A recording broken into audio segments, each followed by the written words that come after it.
की त्यांना आम्ही वेळ मागून मागितलेला आहे आणि त्याचं आम्ही योग्य तो उत्तर देणार आहे। त्याच्यामध्ये गैर असं कोणतंही नाहीये। त्यांना फक्त आमच्याकडून उत्तर हवंय, स्पष्टीकरण हवंय की तुम्ही हे कसं होत झालंय आणि म्हणून त्याचं उत्तर आपण लिगली देऊ। शिवसेनेच्या नेत्यांना त्रास द्यायचं कुठेतरी षडयंत्र हातात येतं असं म्हणावं, कारण बऱ्याच नेत्यांना अशा पद्धतीने नोटीसेस जारी अशी पण माहिती काही लोकांची पोटदुखी आहे, परंतु त्याला आपण समर्थपणे उत्तर देऊ ना। पण आताच नोटीस येते, म्हणजे हे प्रकरण बाहेर काढल्यानंतरच नोटीस येते। नाही, असं काही नसतं।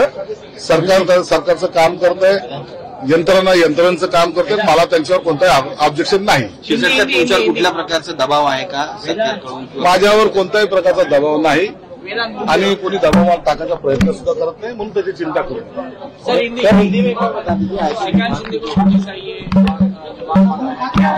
देखिए, आयकर विभाग जो होता है वो हर किसी की छाननी करता है। मुझे नोटिस आई है, श्रीकांत शिंदे साहब को नोटिस आई है और किसी को नोटिस आती होगी, तो इसके मायने अपन ने गवर्नमेंट को, वो आयकर विभाग को अपना जवाब देना यह लाजमी है। 9 तारीख को मेरे को जवाब देने के लिए कहा था, मैंने उनसे टाइम मांगा है और उसका जवाब हम देंगे। कोई भी इंक्वायरी रही तो हम हमेशा कहते हैं उसको फेस करना चाहिए। तुम उसके ऊपर ऐसा राजकीय कोई किसी ने दबाव डाला है, कोई जानबूझ के आपको नोटिस निकाल रहा है, ऐसे समझने की कोई बात नहीं है ना। आप उसका जवाब दो, आयकर विभाग देखेगा और वो जो भी कार्रवाई करेगा उसको फेस करना पड़ेगा। शिवसेना को दबाने की कोशिश की जा रही है सरकार।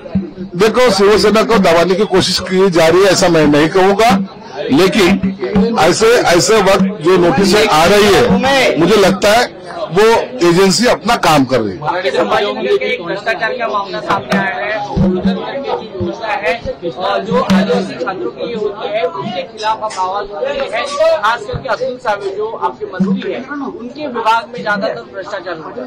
नहीं, ऐसा कोई भ्रष्टाचार हुआ तो उसकी जानकारी मुझे नहीं है, लेकिन वो मंत्री साहब है, वो उसके बारे में जरूर कुछ ना कोई निर्णय लेंगे।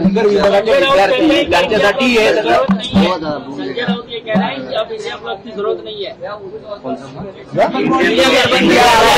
इंडिया आघाड़ी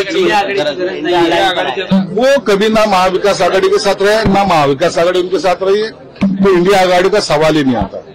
अब शायद मुझे लगता है कि आने वाले समय में उनकी जो अलायंस थी, जो कांग्रेस वाले, जो शरद पवार साहब की राष्ट्रवादी, वो जो साथ में थी वो अब नहीं रहेगी।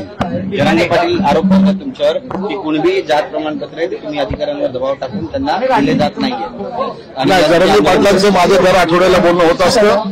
त्यांनी सांगितलेलं सर्व आपण आपले जे सर्टिफिकेट आहेत, जे कायदेशीर आहेत, ते निश्चित आम्ही त्यांना वितरित करायचा प्रयत्न करतो।